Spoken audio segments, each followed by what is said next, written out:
फारूक का फोन आया था। अच्छा है? मेरे हिसाब से काफी अच्छा है। कब आएंगे? कल दोपहर को। ठीक है, फिर मैं मेहरुन्निसा के साथ बात कर लेता हूँ। अगर सब कुछ ठीक से होगा तो काफी अच्छा है। इंशाल्लाह सब ठीक हो जाएगा। खुदा हाफिज। खुदा।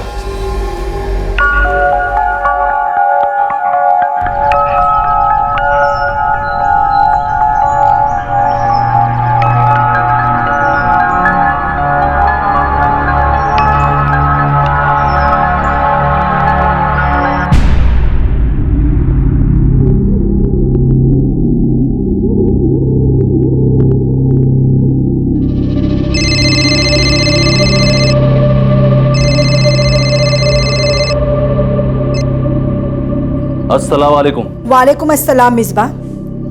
ताहिरा और मुमताज ने बात करके रखी है, कल दोपहर तक पहुंचना है। ठीक है, मैं पहुंच जाऊंगा। मिसबा कल आ जाएगा ताहिरा। लड़कियां चलो, मेहरुन्निसा मैडम ने बुलाया। चलो चलो चलो। रुबीना तुम भी चलो जल्दी। हाँ लड़कियां, मेहरुन्निसा मैडम ने बुलाया, चलो। सुबी तुम भी चलो, जल्दी चलो। मैडम ने बुलाया, चलो चलो जल्दी चलो। लड़कियां चलो, मैडम बुलाइए।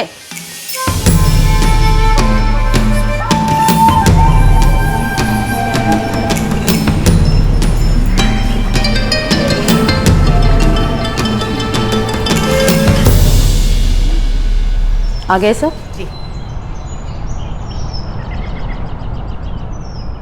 हमने तुम सबको कुछ बताने के लिए यहाँ बुलाया है। कल का दिन बहुत ही खास है। कल कॉलेज से लौटने के बाद अच्छे कपड़े पहन के 3:30 बजे तक यहाँ पे इकट्ठा हो जाओ। जी। सबसे अच्छा वाला ड्रेस ही पहनना है। अगर किसी हेल्प की जरूरत हो तो हमारे पास या कौसर के पास चले आना। समझ में आया सबको? जी। वैसे मैडम कल है क्या? एक सरप्राइज है, एक सीक्रेट। कल तक वेट करो, सबको पता चल जाएगा। जी।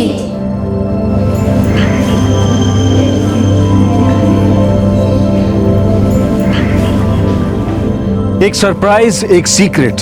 लड़कियों को बोला गया कि वो अपनी सबसे अच्छी वाली ड्रेस पहन कर आएं, लेकिन उन्हें क्या पता था कि ये सरप्राइज की बजाय एक सदमा होने वाला था।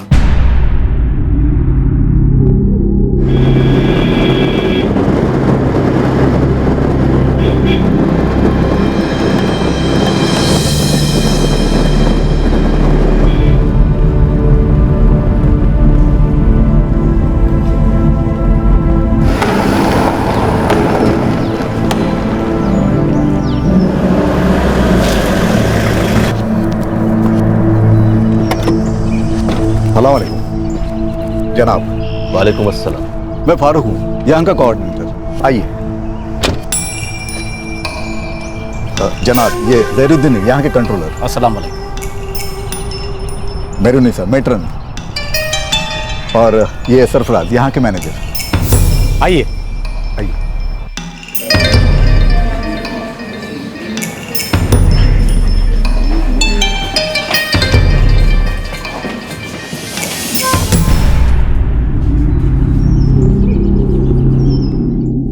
उन्हें मिनाज पसंद आई है।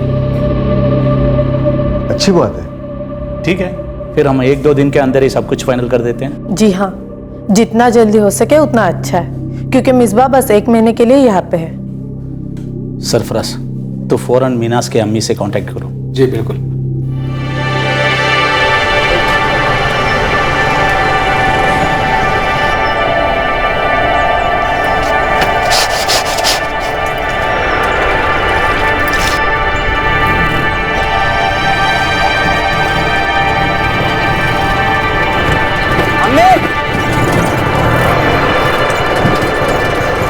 अम्मी। अरे माजिद, अरे इतने जल्दी वापस कैसे आया? अम्मी वो मीनास के अनाथ आश्रम से फोन आया था, उनको आपसे बात करनी है अभी। अभी?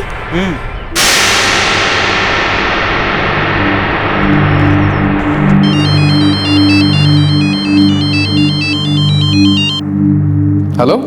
हेलो, मैं मीनास की अम्मी फरजाना बोल रही हूँ। हाँ फरजाना, मैं लिटिल एंजल से सरफराज बोल रहा हूँ। फारूक भाई आपसे फौरन मिलना चाहते हैं। आप कल ही यहाँ आ जाओ, आपसे कुछ जरूरी बात करनी है। क्या हुआ?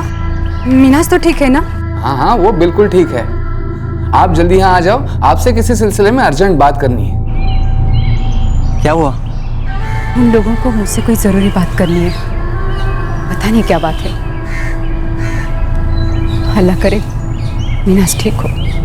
14 साल पहले जब मिनाज सिर्फ 3 साल की थी तो फरजाना के शौहर और मिनाज के अब्बू अपनी बीवी फरजाना और बच्चे मिनाज और माजिद को छोड़कर चले गए थे।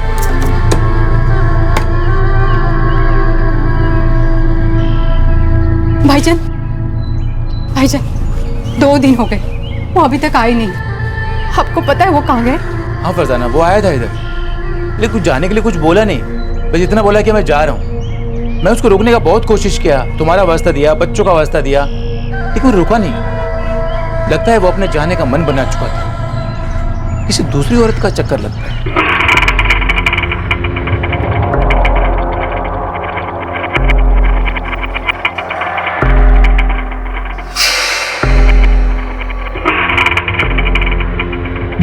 आपको निकाह कबूल है? कबूल है।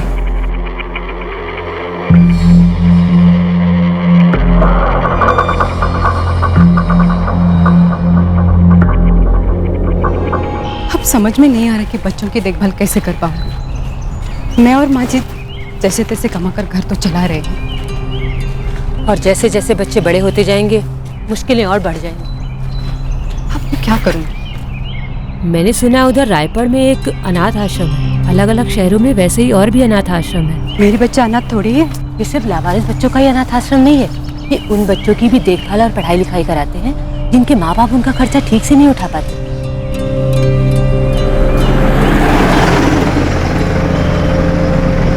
महज 5 बरस की मिनाज को उसकी मां फरजाना अनाथ आश्रम में छोड़ गई। अनाथ आश्रम ने उसे पाला पोसा, पढ़ाया लिखाया, लेकिन अब वही अनाथ आश्रम मिनाज और उसकी मां से कुछ ऐसा चाह रहा था जिसके बारे में उन्होंने ख्वाब में भी नहीं सोचा था।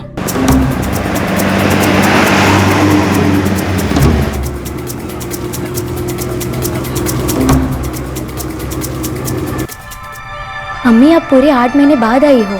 क्या करूं बेटा, टाइम ही नहीं। अरे घर चलाने के लिए 6 घरों में काम करना पड़ता है। मैं समझती हूँ, आपसे मिलकर बहुत खुशी हुई। कहना सर कशिश कैसे? आप मिलने गए थे उनसे? नहीं बेटा, बहुत टाइम से मैंने उनको देखा भी नहीं है। मिनाज, माजिद तुम्हें बहुत याद करता है, सलाम भेजा है उसने। लेकिन अम्मी आप अचानक यहाँ कैसे? अरे वो फारूक भाईजान ने मुझे यहाँ बुलाया है। मिनाज तू जानती है क्या उन्होंने मुझे यहाँ क्यों बुलाया? नहीं अम्मी। वो कह रहे थे कुछ जरूरी बात करनी है। मिसबाह उल हक हिंदुस्तानी है, मगर काफी सालों से अरब देश में रहते हैं। वो कल यहाँ आए थे, उन्होंने मिनाज को देखा है। मिनाज उन्हें बहुत पसंद आई है। फरजाना, मिसबाह मिनाज से निकाह करना चाहते हैं। वो बहुत अमीर है, अरब देश में सेटल है, मानो कि अरब ही है। फारूक भाई, मिनाज तो 17 साल की है। 17 की मतलब 18 की होने वाली है। फरजाना, इस उम्र में लड़कियां बहुत जल्दी बड़ी हो जाती है। देखो ये मिनाज के लिए बहुत अच्छा मौका है। अरे मिसबाह बहुत बड़े आदमी हैं, ये समझ लो कि मिनाज की किस्मत चमक जाएगी। इसलिए हमने फैसला कर दिया है कि मिनाज का निकाह मिसबाह से कर देते हैं। फारूक भाई, आपने इस बारे में मिनाज से बात की? इसलिए तो आपको बुलाया यहाँ पे। आप उसकी माँ हैं, आप बात करिए उससे, समझाइए, मनाइए। देखो हमने तो फैसला कर दिया फरजाना, अब तुम्हें यह देखना है कि मिनाज इस निकाह के लिए खुद से राजी हो जाए। अम्मी आप ये क्या बोल रहे हैं? मुझे आगे बहुत पढ़ना है। आपको पता भी है 12वीं में मुझे कितने मार्क्स आए थे?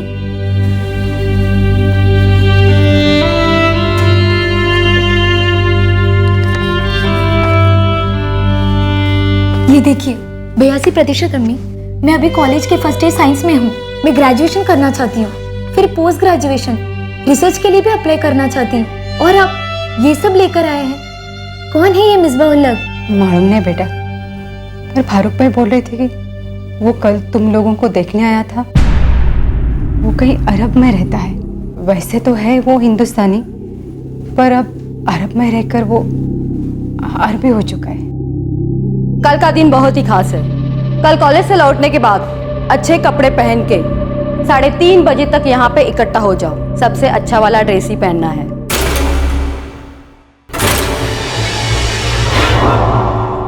नहीं अम्मी, ये नहीं हो सकता।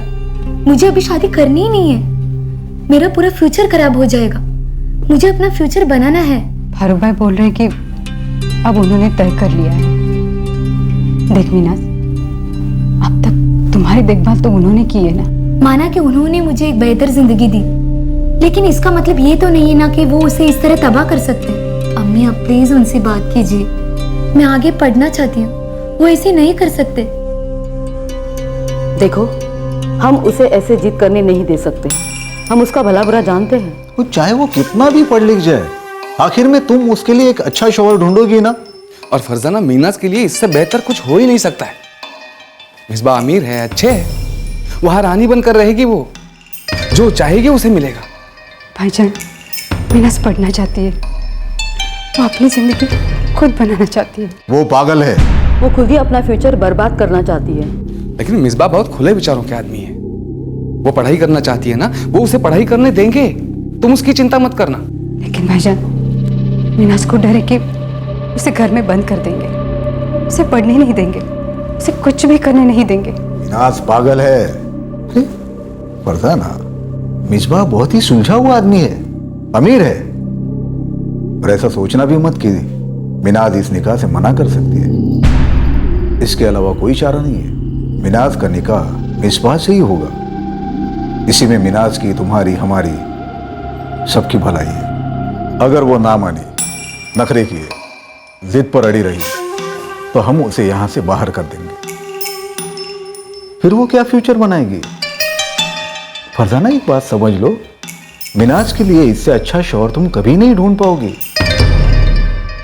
बस अब इससे आगे कुछ नहीं हो सकता। तुम उसे बोलो कि राजी खुशी मान जाए।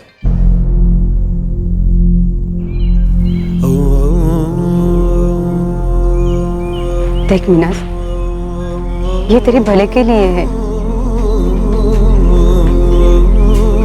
अगर तू नहीं मानेगी ना, तो ये लोग तुझे निकाल देंगे बेटा। अम्मी, मुझे उस आदमी से निकाह करनी ही नहीं है। मुझे ही क्यों मजबूर किया जा रहा है? क्या वो और किसी को ढूंढ नहीं सकता?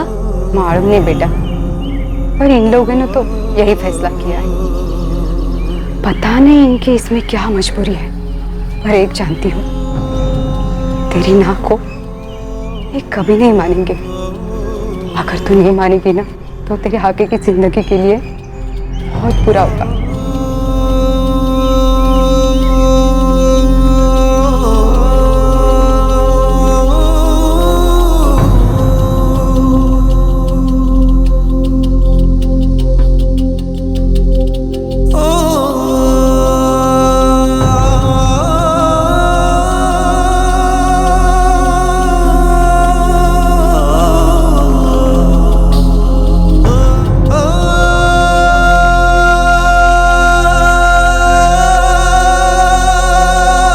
मुझे कबूल है।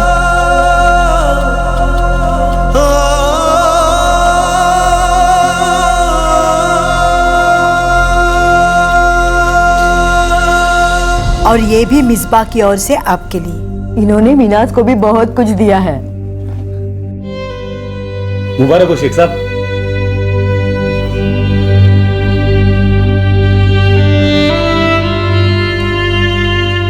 आखिर ये शादी थी क्या? मिनाज को इस निकाह के लिए क्यों मजबूर किया गया था? क्यों एक आदमी जो मिडिल ईस्ट में रहता है भारत आता है और एक लड़की की मर्जी के खिलाफ उससे निकाह करता है?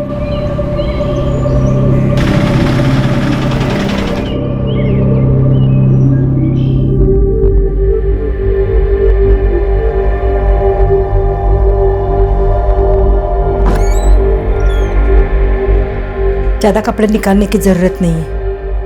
मिसबा तुम्हें हनीमून पे ले जाना चाहता है। कल सुबह ही तुम लोग निकल रहे हो।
मुझे आपसे कुछ बात करनी है।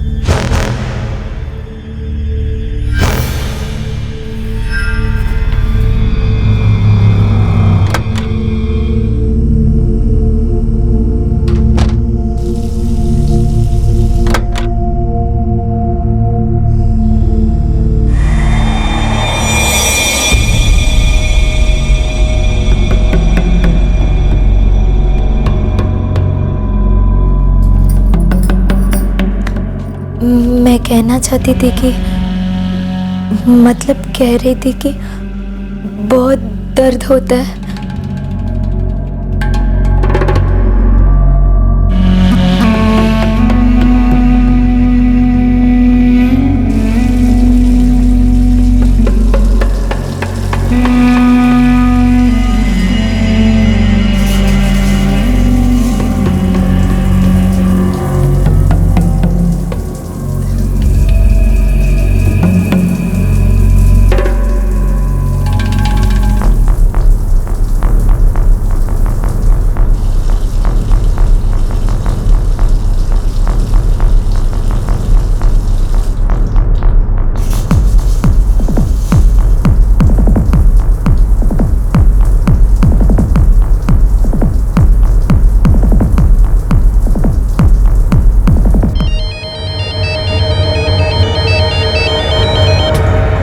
हेलो हेलो भाईजान, मिनाज।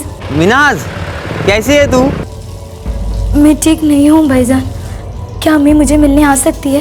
क्यों, क्या हुआ? कहाँ पे तू? मैं एलपी में हूँ। अम्मी को बोलना मुझे उनसे मिलना है। ठीक है, मैं बोल दूंगा, पर है कहाँ पे तू? रामविलास होटल। हाँ हाँ ठीक है, मैं बोल दूंगा। जितना जल्दी हो सके उतना जल्दी आने को बोलो। हाँ हाँ हाँ ठीक है ठीक है। ठीक है, मैं रखती हूँ।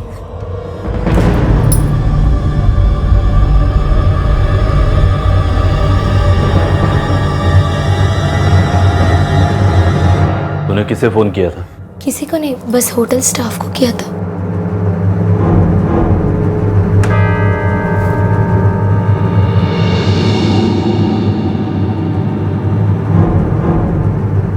मेरे मोबाइल से तूने होटल के स्टाफ को फोन किया था? जी।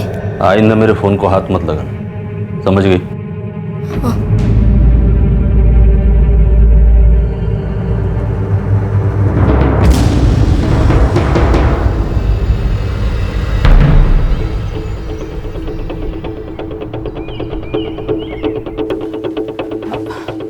मैडम, मुझे मेरी बेटी से मिलना है।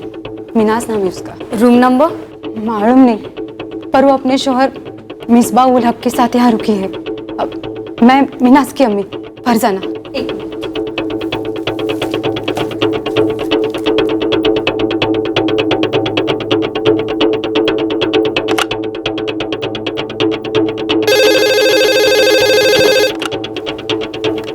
हेलो। Good evening sir.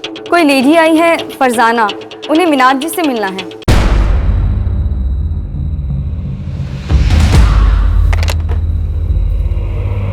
तूने अपनी अम्मी को फोन किया था?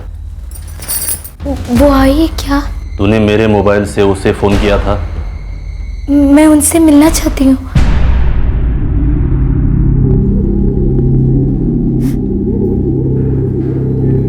क्या हुआ मिनाज? कुछ गलत किया उसने तेरे साथ? अम्मी वो मुझसे बात नहीं करते हैं, बस रात होते ही एक जानवर की तरह झपट पड़ते।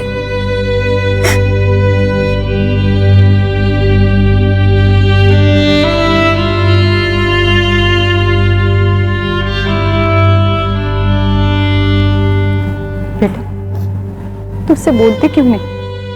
उसे कह दे कि ये सब तुझे पसंद नहीं है। अम्मी वो मेरी बात नहीं सुनते और ना ही कुछ बोलते। बहुत दर्द होता है अम्मी, बहुत दर्द। नहीं बेटा, रोती नहीं, चुप हो जा, एकदम चुप हो जा। मीनाज, शादी के बाद मियाँ और बीबी के बीच ये होता ही रहता है। शुरुआत में बहुत दर्द होता है, कुछ समय के बाद सब ठीक हो जाता है। मम्मी मुझे उनके साथ रहना ही नहीं है, मैं फिर से अनाथ आश्रम जाना चाहती हूँ, मुझे पढ़ना है। मीनाज, तेरा निकाह हुआ है, वो शौहर है तेरे।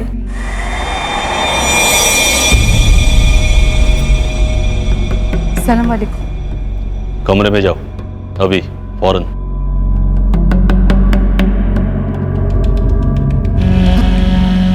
दोबारा मिलने आने की जरूरत नहीं है। वो मेरी बेटी है। अब मेरी बीवी है। अब तुम जाओ, दोबारा कभी मत आना।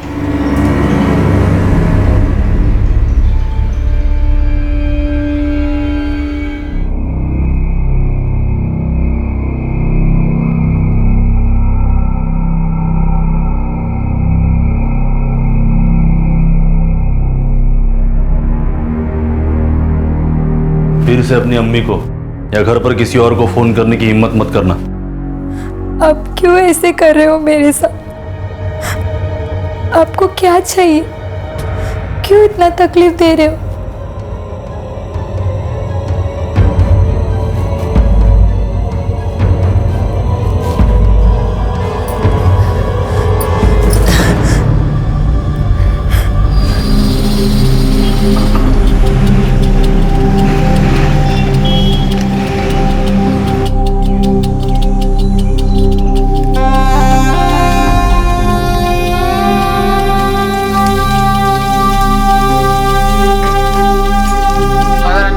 നമ്പർ മേടിച്ച് പിറ്റേന്ന് ഫാദർ എന്നെ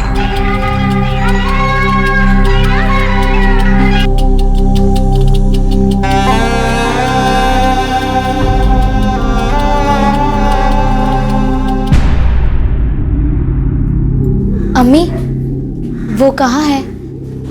कोची गया है, 1 हफ्ते में वापस आएगा। अम्मी, मुझे उनसे बात करनी थी। फारूक सर ने कहा था कि निकाह के बाद भी वो मुझे आगे पढ़ने देंगे। तू आगे पढ़ के करेगी क्या? अम्मी, मुझे आगे पढ़ने का मन है। देख, मिसबा 1 हफ्ते में वापस लौट आएगा। उसके अरब वापस जाने के पहले तू उससे बात कर लेना।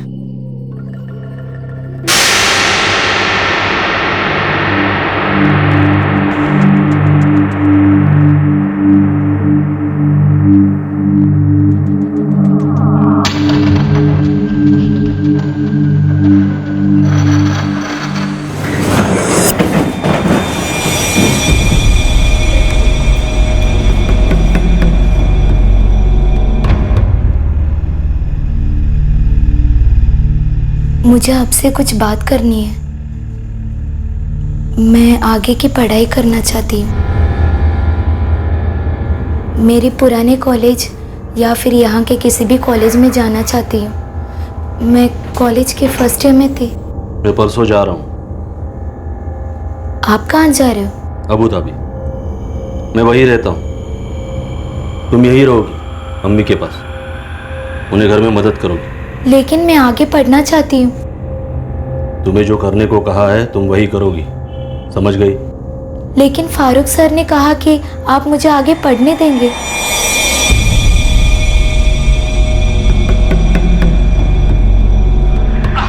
अरे छोड़ दो, मत करिए मेरे साथ ऐसे। माफ कर दो, छोड़ दो मुझे, छोड़ दो।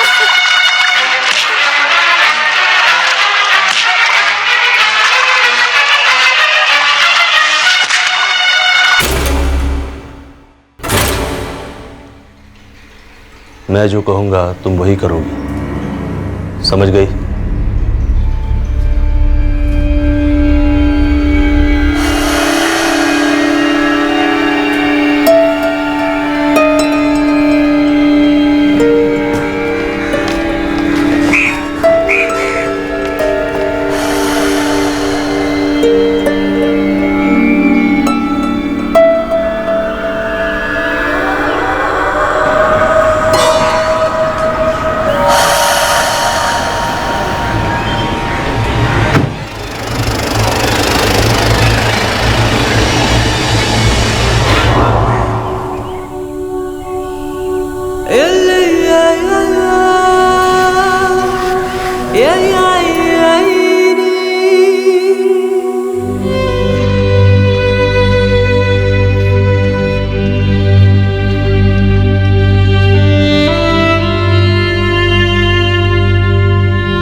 मिनाज, मिनाज, कल तुझे अनाथ आश्रम वाले लोग वापस ले जाने के लिए आ रहे हैं। हाँ, मुझे वापस भेज रहे हो क्या? वो मुझे पता नहीं, बस तुझे जाना है। और हाँ, मिसबा 15 मिनट में फोन करेगा, उसे बात करनी है तुझसे कुछ।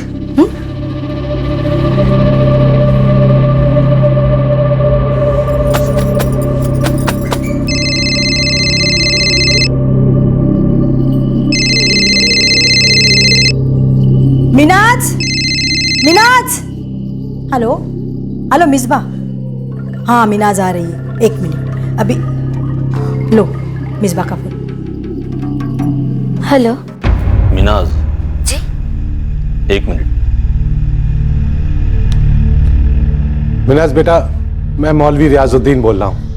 जी सलाम अलैकुम। वालेकुम अस्सलाम। इस वक्त मैं मिसबाउल हक के साथ हूँ और वो आपसे तलाक चाहते हैं, और मेरी मौजूदगी में वो आपको तलाक दे रहे हैं। मिनाज, मैं तुम्हें तलाक दे रहा हूं। तलाक, तलाक, तलाक। मिनाज बेटा, तलाकनामा जल्दी आपके पास पहुंच जाएगा। अब तुम अपना बोरिया बिस्तर बांध लो।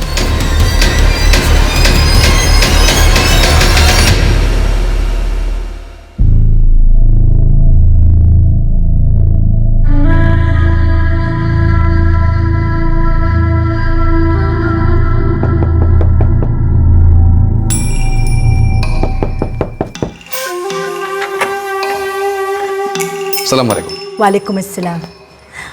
वो तैयार है। मिसबा साहब कैसे हैं? वो ठीक है, जल्दी यूके जा रहे हैं ट्रेनिंग के लिए। अरे वाह, बहुत अच्छी बात है। मैं आती हूँ।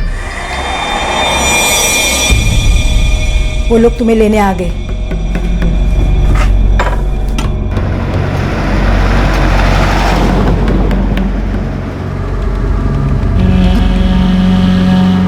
क्या अब मैं कॉलेज जा सकती हूँ? एक बुरे निकाह का दर्द झेलने और फिर तलाक की तकलीफ से गुजरने के बावजूद मिनाज इन सभी चीजों से बाहर निकलकर खुश थी। वो एक ऐसी लड़की थी जो बहुत पढ़ना चाहती थी, लेकिन जैसा उसने सोचा था वैसा कुछ नहीं हुआ।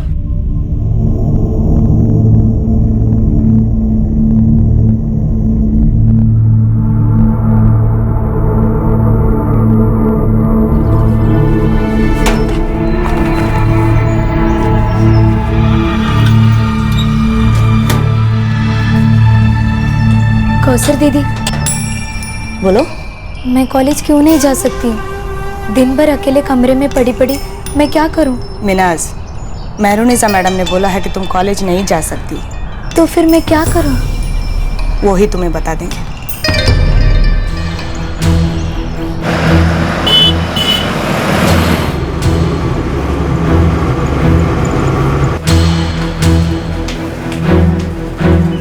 मिनाज, मेरी बच्ची कैसी हो तुम? बेटा, सब ठीक तो है ना? अम्मी, मिसबा ने मुझे फोन पे तलाक दे दिया। या अल्लाह। मेहरुनिसा दीदी और सरफराज भाई मुझे यहाँ ले आए थे और अब भी मुझे कॉलेज नहीं जाने दे रहे। पर मुझे यहाँ उन लोगों ने क्यों बुलाया? मिनाज, आप दोनों को ऑफिस बुलाया है।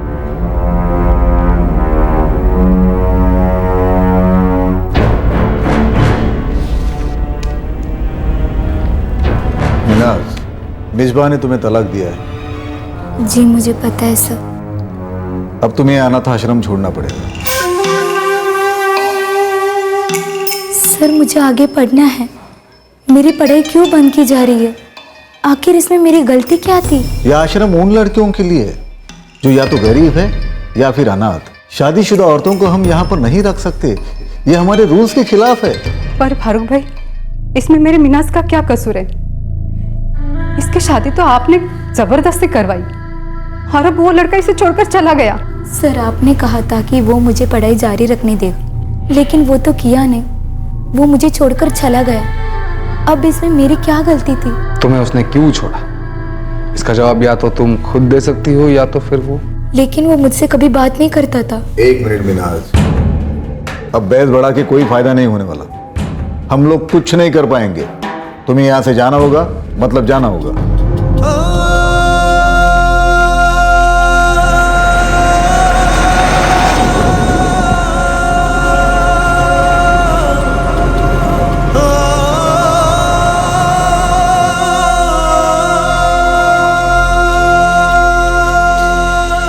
मम्मी, क्या मैं कॉलेज जा सकती हूँ?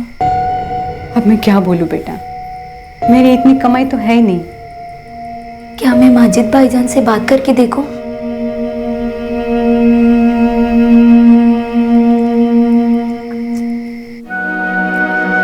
कुछ बचता ही कहाँ है मीनाज, भाड़े का ऑटो है और इसे अपनी शादी के लिए भी कुछ बचाना है। तो अम्मी अब मैं क्या करूं? देख मीनाज, जो होना था वो हो चुका है, अब हालात को बदला नहीं जा सकता।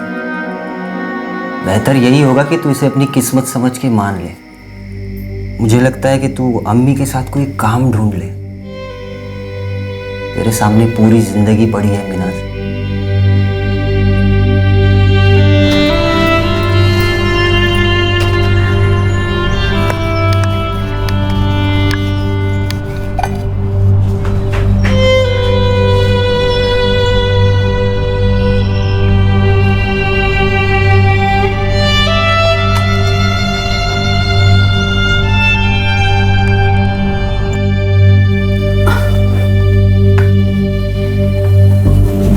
मीनाज, ये ले बेटा।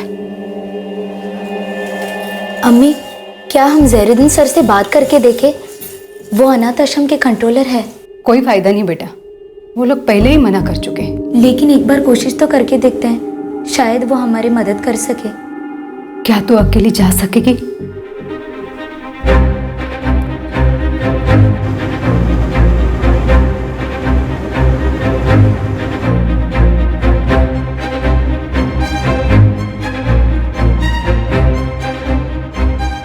सर सब जानते हैं कि हमेशा मैं अच्छे मार्क्स लाती हूँ। 12वीं की कक्षा में मैं 80 से ऊपर लाई थी। मैं पढ़ना चाहती हूँ सर, कॉलेज जाना चाहती हूँ। मीनास, मुझे तुम्हारा पूरा केस मालूम है। मुझे लगता है कि तुम्हें और तुम्हारे अम्मी को साफ साफ बता दिया था कि तुम्हें इस अनाथ आश्रम में कोई जगह नहीं। सर लेकिन मुझे समझ नहीं आ रहा है कि मेरा क्या कसूर है।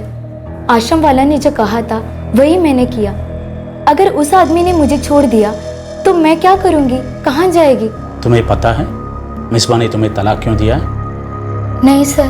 तलाकनामे में तो कोई वजह नहीं लिखी है, लेकिन उसने मुझे साफ बताया कि तुम्हारे शादी से पहले कई आदमियों के साथ तुम्हारे अफेयर थे। सर लेकिन ये सब झूठ है। मीनास, जब औरत के साथ पहली रात गुजारते हैं ना, तब आदमियों को सब पता चल जाता है।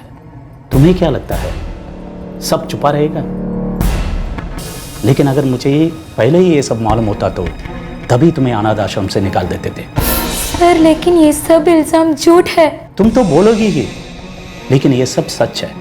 सर आप मुझे अनाथ आश्रम से निकाल दीजिए, लेकिन कम से कम मुझे कॉलेज तो जाने दीजिए।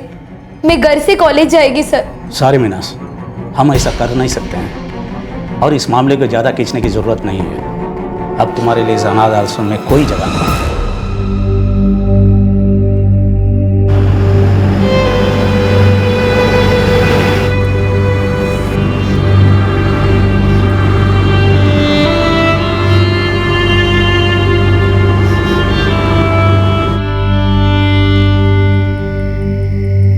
मैंने तो पहले ही कहा था मीनाज, तेरी किस्मत में जो लिखा है उसे मान ले। सच को मान और आगे बढ़, इसी में तेरी भलाई है। मीनाज, खाना खा ले बेटा, भूखे रहने से कुछ बदलने वाला नहीं है। क्या ये किस्मत का खेल था जिसने मिनाज को ऐसे हालात का शिकार बनाया, या फिर अनाथ आश्रम के अधिकारियों और एक आदमी की मिलीजुली साजिश जिसने ये कभी जाहिर नहीं होने दिया कि वो एक 17 साल की लड़की से शादी क्यों करना चाहता है? इस सब के अलावा मिनाज के ऊपर सरासर झूठे इल्जाम लगाए गए। मिनाज चाहे कमजोर थी, लेकिन उसने अपने ऊपर लगे इल्जामों को कभी नहीं माना और ना ही उसने पढ़ाई करने की अपनी इच्छा को कमजोर पड़ने दिया। कॉलेज जाने और अपना भविष्य बनाने का उसका इरादा एकदम पक्का था। तू पागल हुई है मीनाज? अम्मी मुझे पता है कि काम करके अपनी ज़िंदगी बसर करने में कोई गलती नहीं है, लेकिन मुझे ये भी पता है कि मैं अपनी ज़िंदगी में कुछ और बेहतर कर सकती हूँ। मेरी गलती नहीं थी अम्मी, मुझे मजबूर किया गया था और ये सब मुझ पे थोपा जा रहा है। अब इससे निकलने का कोई ना कोई रास्ता होनी चाहिए। मीना, तुझे क्या लगता है मैं क्या हूँ? अरे मैं लोगों के घर में काम करती हूँ, मैं किसी वकील को नहीं जानती और तू कह रही कि तुझे किसी वकील से बात करनी। अम्मी, आप जिस बंगले में काम करते हो ना, वो एक वकील का है। मैंने उस बंगले के बाहर उनका बोर्ड लगा हुआ देखा। उनका नाम भी एडवोकेट नसीम अहमद।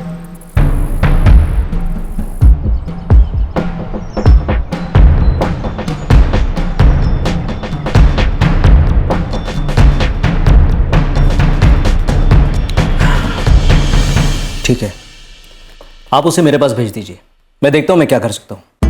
नमी सर,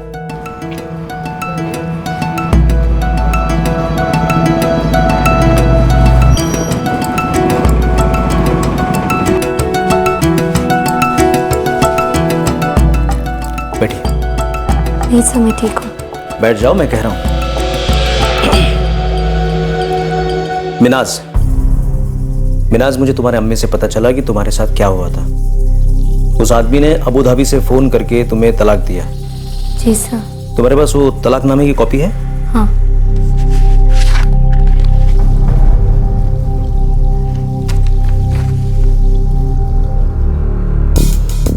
तुम्हारी शादी को सिर्फ 1 महीना हुआ था? 1 महीना 5 दिन। मिनाज, तुम्हें पता है उसने तुमसे निकाह क्यों किया था? मुझे पता नहीं सर, वो मेरे आश्रम में आए थे, हम सबको देखा और मुझे बताया गया कि उन्होंने मुझे सिलेक्ट किया। हाँ, पर क्यों? मुझे कुछ नहीं पता सर, मैं बस इतना जानती हूँ कि मेरे कॉलेज जाना बंद हो गया। मैं आगे पढ़ना चाहती हूँ सर, मैं ये सब कुछ भूल जाना चाहती हूँ। अनाथ आश्रम के अथॉरिटीज ने मुझे कहा था कि वो मुझे फिर से नहीं लेंगे। मैंने उनसे रिक्वेस्ट भी की थी कि वो मुझे भले ही ना ले, कम से कम कॉलेज तो जाने दे, लेकिन वो नहीं मानी सर। मेरी माँ बहुत गरीब है, बहुत। मैं पढ़ लिख कर कुछ बनना चाहती हूँ। मैं हमेशा अच्छा मार्क्स लाती हूँ और आगे भी लाएगी। मैं पोस्ट ग्रेजुएशन करना चाहती हूँ। मिनाज, मैं समझ सकता हूँ कि तुम अपने पढ़ाई को लेके बहुत सीरियस हो। मैं ये भी देख रहा हूँ कि तुम एक होनहार स्टूडेंट हो, लेकिन मिनाज, एक बात अब तुम्हें समझनी होगी कि तुम्हारे साथ अपराध हुआ है। वो जो अबू धाबी से मिसबा उलग आया था, वो निकाह करके तुम्हारे साथ रिश्ता बनाना नहीं चाहता था।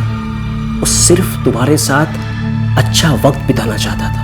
और ये सारी बातें तुम्हारे अनाथ आश्रम के अथॉरिटीज को अच्छे से पता थी।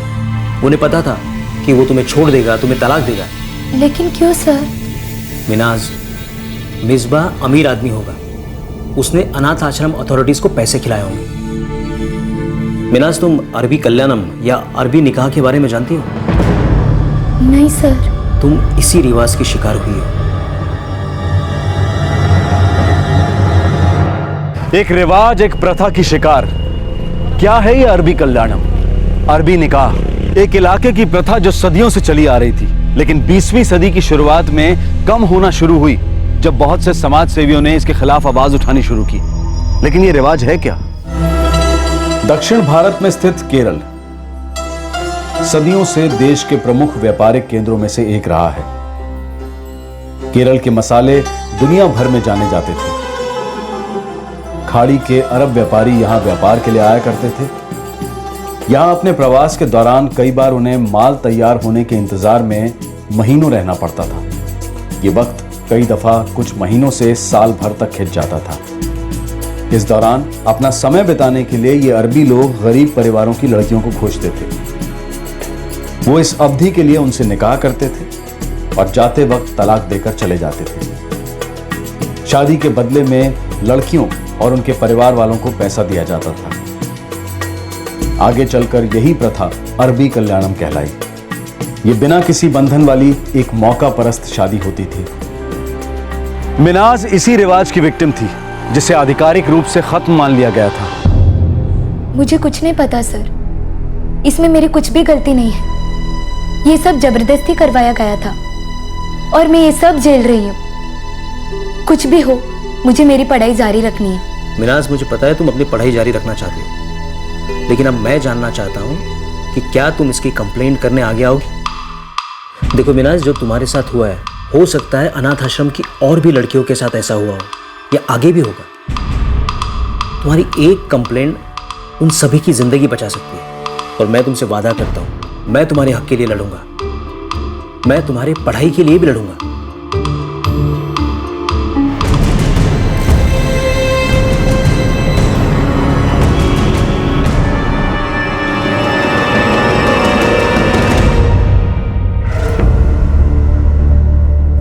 रशीद, ये रही उस लड़की की मार्कशीट।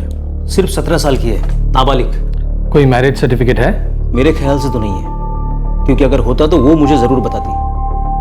बहुत इंटेलिजेंट लड़की है लेकिन गरीब है, और इसीलिए शायद उस अनाथ आश्रम के अथॉरिटीज ने उसे ये सब करने के लिए मजबूर किया होगा। लगता है निकाह प्रॉपरली किया गया था।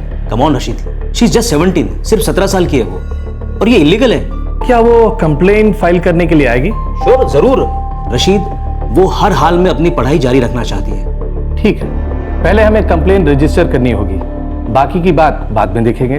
ठीक है।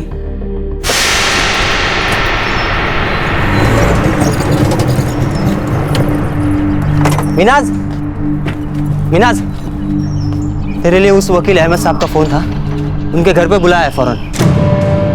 जा बेटा, जल्दी जा बेटा। देखो मिनाज, तुम्हारे साथ जो भी हुआ है सब खुल के बोल देना। सर, मेरे 2 बहनें भी है, वो दूसरे अनाथ आश्रम में रहते हैं, उन पर इसका कोई असर नहीं पड़ेगा ना? नहीं मिनाज, तुम्हारी दोनों बहनों पर इस बात का कोई फर्क नहीं पड़ेगा, बल्कि तुम्हारी इस कदम से कई और लड़कियां इस तकलीफ से गुजरने से बच जाएगी।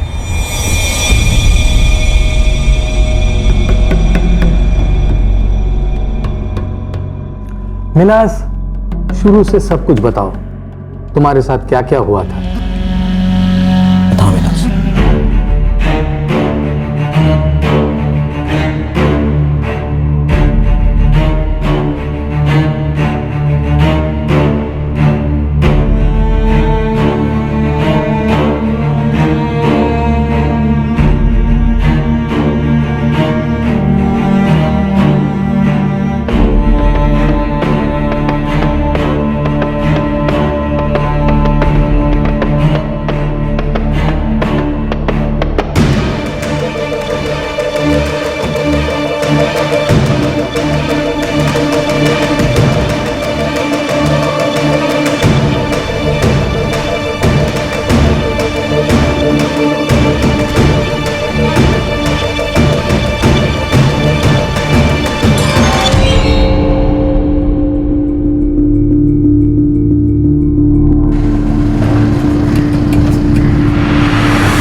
हाँ फारूक भाई, आप जल्दी आना। नहीं, अभी आ जाइए सर। वो 2 लोग आए, बहुत पूछताछ कर रहे हैं। हाँ, एक वकील है और एक चाइल्ड केयर कमेटी से।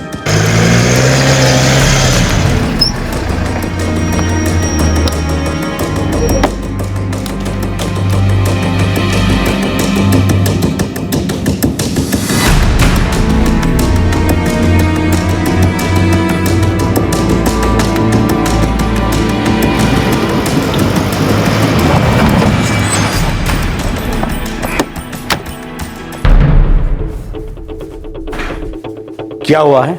इतना हंगामा क्यों मचा रखा है?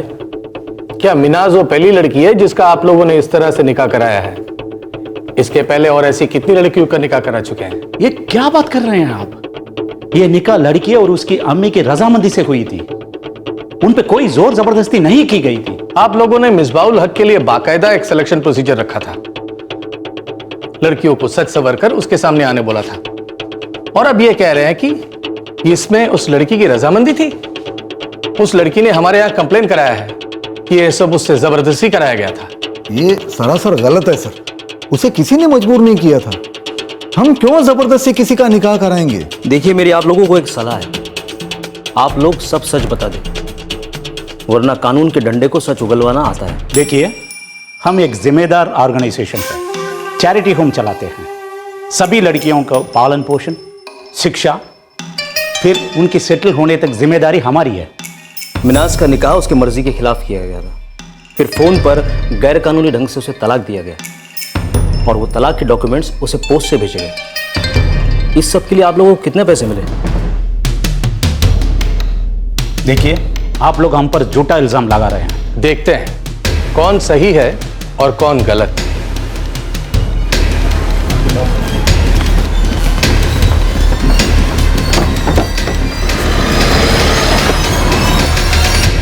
इस लड़की ने नाक में दम कर दिया है।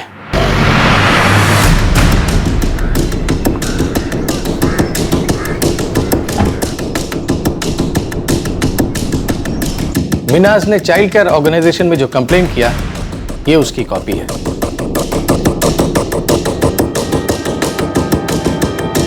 इमीडिएटली इस पे एक्शन लिया जाना चाहिए और जो एक्शन लेंगे उसकी रिपोर्ट हमें जल्दी मिलनी चाहिए। सर, हो जाएगा।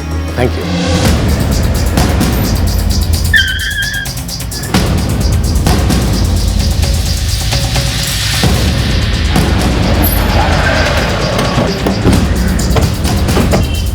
सर सर सर, हम लोगों ने गलत क्या किया है? सब कुछ रिवाज के मुताबिक हुआ है। रिवाज के मुताबिक लड़की को सब कुछ दिया था हम लोगों ने, फिर लड़की ने क्यों कंप्लेंट की है? सर सर सुनो ना, क्या हुआ?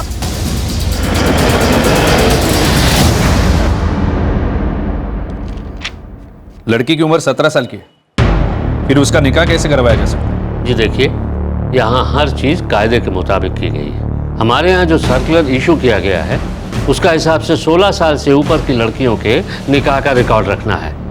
आप चाहें तो मैं दिखा सकता हूँ। 18 साल से छोटी उम्र की लड़की की शादी चाइल्ड मैरिज प्रोहिबिशन एक्ट के अनुसार गैर कानूनी है। नहीं जी, आप सर्कुलर देख सकते हैं। ये निकाह रजिस्टर करवाया था? मुझे इसके बारे में कुछ पता नहीं है। मैंने तो ये सारे कागजात रजिस्ट्रार ऑफिस में भिजवा दिए थे। इसके बाद का काम तो जिनका निकाह होता है उनका काम है। आपके सर्टिफिकेट में मिसबाउल हक का पता उसकी माँ के घर का दिया हुआ है। वो तो यहाँ का रहने वाला भी नहीं है, फिर आप ये एड्रेस कैसे मेंशन कर सकते हैं? जी वो उनका बेटा है, उसने अपना एड्रेस यही लिखवाया था। इसके आगे की जांच करना हमारा काम नहीं है। उस आदमी ने इस लड़की को 1 महीने में तलाक दिया और अबू धाबी चला गया। फिर ये निकाह आखिर था क्या?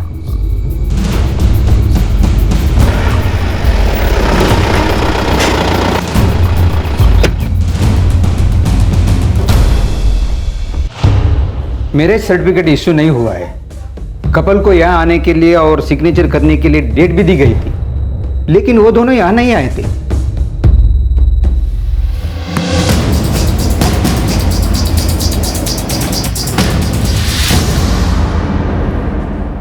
सर हमने क्या गलत किया है? सब कुछ फर्जी है। जब निकाह रजिस्टर नहीं हुआ तो तलाक कैसे हो गया? सर मेरे बेटे मिसबा ने फोन पे तलाक दिया है। सिर्फ फोन पे तलाक तलाक तलाक कह देने से तलाक नहीं होता, ये इनवैलिड है। लेकिन हमें यहाँ क्यों लाया गया है सर?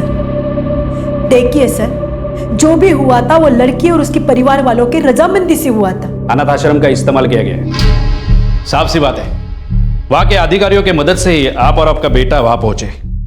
फिर एक लड़की पसंद की गई। आश्रम के साथ निगोशिएट किसने किया था? इस सब के लिए कितने पैसे दिए गए थे? आपके चुप रहने से कोई फायदा होने वाला नहीं है। हाँ, पर अगर आप मुंह खोले, सच बोले तो आपका फायदा हो सकता है। सर हमारी एक फैमिली फ्रेंड है मुमताज, उन्हें मिनाज पसंद आई है।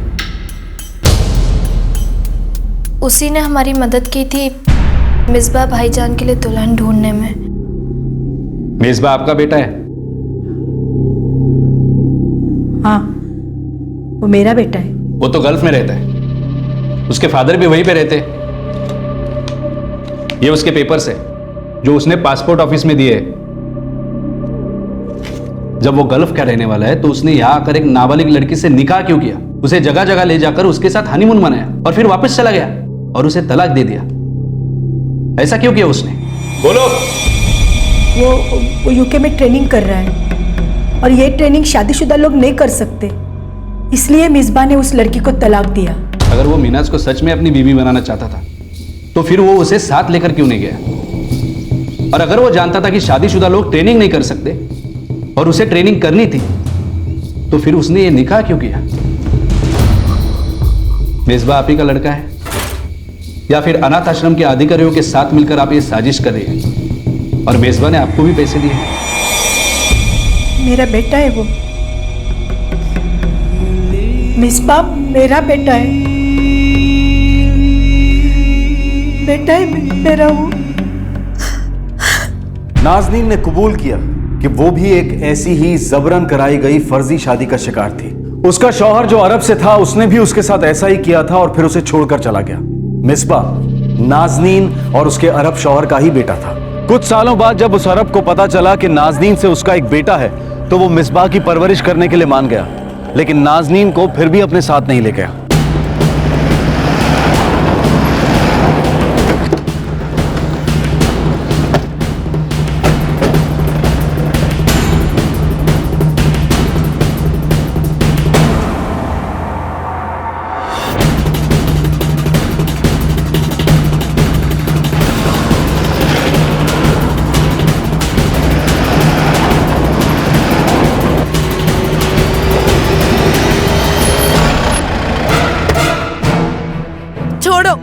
छोड़ो मुझे, कहाँ लेके जा रहे हो?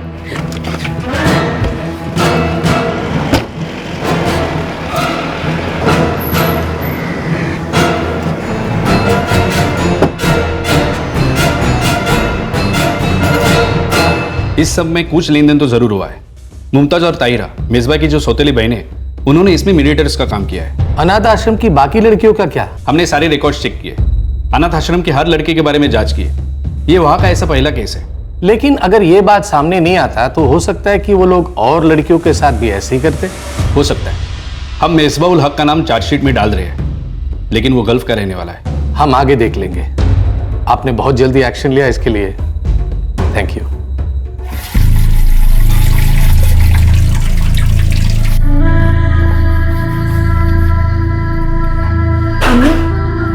अहमद सर ने कुछ कहा? बिल्ले कुछ नहीं कहा।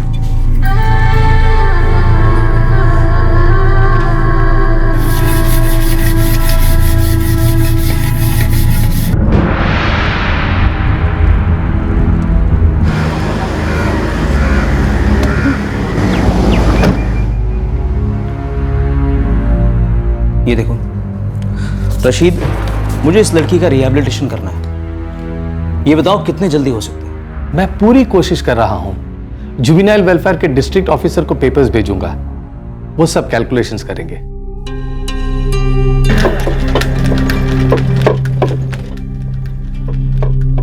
मिनाज, तुम आगे आई, तुमने कंप्लेंट की, इसीलिए आज इन सभी लोगों को चार्ज किया जा सका है।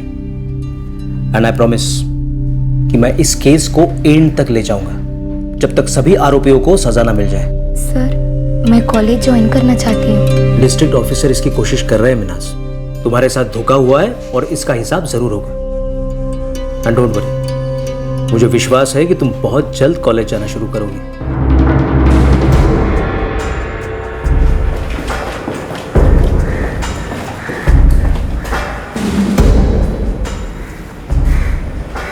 सर, ये सारी कैलकुलेशंस है।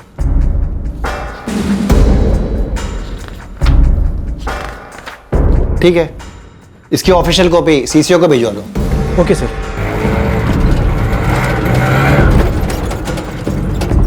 अरे मिनाज, वो अहमद सर का फोन आया था, तुझे फौरन बुलाया। चल चल, मैं तुझे छोड़ता हूँ। हाँ हाँ।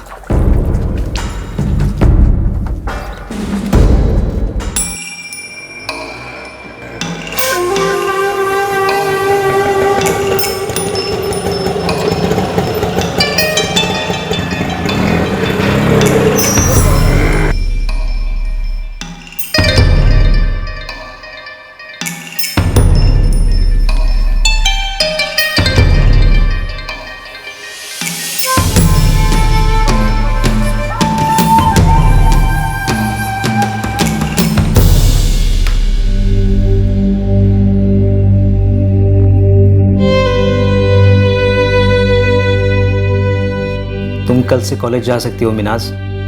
Thank you sir, thank you so much. मुझे थैंक यू कहने की जरूरत नहीं है मिनाज। तुम एक बहुत बहादुर लड़की हो और ये लड़ाई तुमने खुद लड़ी है। डिस्ट्रिक्ट ऑफिसर के मुताबिक जब तक तुम 21 साल की नहीं हो जाती तुम्हें हर महीने 10,000 रुपए मिलेंगे तुम्हारे एजुकेशन और रिहैबिलिटेशन के लिए। और हाँ, तुम्हें और तुम्हारे परिवार के रहने का इंतजाम या तुम्हारे हॉस्टल का रहने का इंतजाम भी किया जाएगा। मिनाज, सीसीओ ने तुम्हारा कॉलेज में एडमिशन करवा दिया है। थैंक यू सर, मैं जिंदगी भर आपकी आभार रहूंगी। ऐसी कोई बात नहीं है मिनाज, मैंने जो भी किया है वो कुछ भी नहीं है। दरअसल तुम्हें जो भी मिला है उसकी असली हकदार तुम खुद हो। I am proud of you Minaj.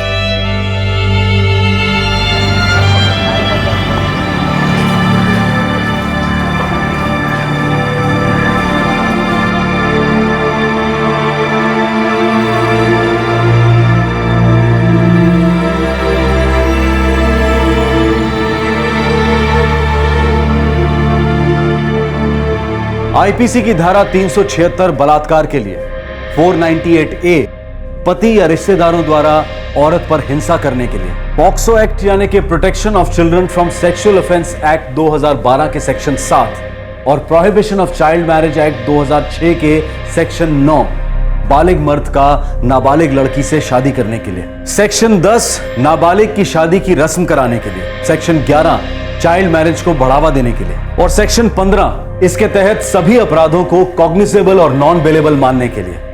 ये सारी धाराएं इन सभी आरोपियों पर लगाई गई हैं। एडवोकेट नसीम अहमद जोर दे रहे हैं कि लड़की के यौन शोषण के लिए ट्रैफिकिंग का सेक्शन 370A भी इसमें जोड़ा जाए। सभी आरोपी अभी जमानत पर बाहर हैं। पुलिस अभी तक मिसबाउल हक और अनाथ आश्रम के अधिकारियों के बीच पैसे का लेन देन साबित नहीं कर पाई है। मिनाज की कॉलेज की पढ़ाई जारी है। सीसीओ ने राज्य सरकार को मिनाज का रिहैबिलिटेशन पैकेज भिजवा दिया है। एडवोकेट नसीम अहमद पुलिस के कोर्ट में चार्जशीट दाखिल करने के बाद हाई कोर्ट में रिट पिटीशन दाखिल करने की सोच रहे हैं ताकि मिसबाउल हक का एक्स्ट्रेडिशन हो सके। ये केस जब मीडिया के जरिए लोगों के सामने आया तो बहुत बवाल खड़ा हुआ। सबका यह मानना था कि ये सबकी निगाहों में केस इसलिए आया क्योंकि मिनाज एक पढ़ी लिखी लड़की थी और अपनी पढ़ाई को लेकर बहुत ही सीरियस थी, इसलिए उसने आवाज उठाई। मिनाज के जैसी और बहुत सी लड़कियों के साथ शायद ऐसा हुआ होगा या आगे ऐसा हो सकता है, लेकिन मिनाज के सामने आकर खुलकर बोलने से इस समस्या पर लोगों का फिर से ध्यान गया है। खुले दिमाग और प्रगतिशील विचारों वाले बहुत से लोगों और संस्थाओं ने हर स्तर पर इसके बारे में बात करनी शुरू की है। मिनाज कभी किसी से इसके बारे में बात नहीं करती, हालांकि उसके कॉलेज के सब लोग मीडिया की वजह से इस केस के बारे में जानते हैं। हर कोई उस लड़की की बहादुरी और जज्बे को सलाम करता है, लेकिन कोई ये नहीं जानता कि वो लड़की मिनाज है। आपसे फिर मुलाकात होगी क्राइम पेट्रोल दस्तक में एक और नए केस के साथ। तब तक अपना ख्याल रखें, सुरक्षित रहें और याद रखें, बेहतर समाज बनाने के लिए हमें अपनी पुरानी दकियानूसी प्रथाओं से बाहर निकलना होगा। जय हिंद। इस तरह के और भी एपिसोड देखने के लिए हमारे चैनल को सब्सक्राइब करें और बेल आइकन दबाना ना भूलें।